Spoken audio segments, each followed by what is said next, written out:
Madam സത്യം പറയുന്നേ, മീരയുടെ ഫോണിനെ കുറിച്ച് ഇവിടെ ആർക്കും അറിയില്ല.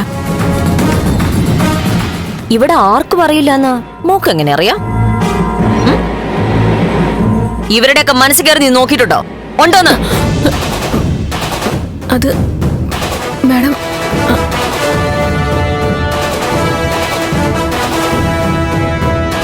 വിറയ്ക്കുന്നുണ്ടല്ലോ. അപ്പൊ ഫോണിനെ കുറിച്ച് അറിയാം.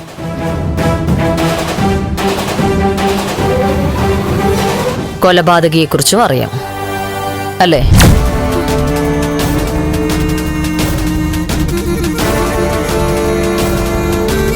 വാ. ഇനി മോള് തന്നെയാണോ കൊലപാതകം ചെയ്തത്? അനിയന്റെ കുടുംബജീവിതം തകരാതിരിക്കാൻ വേണ്ടി? ഏയ് മാഡം, എന്റെ മോളെ കുറിച്ച് വെറുതെ അനാവശ്യം സംസാരിക്കരുത്. എങ്കിൽ ആവശ്യമുള്ള കാര്യം സംസാരിക്കാം. എനിക്ക് മീരയുടെ ഫോൺ എടുത്തു തന്നോളൂ. അതിവിടെ ഇല്ലാന്ന് പറഞ്ഞില്ലേ?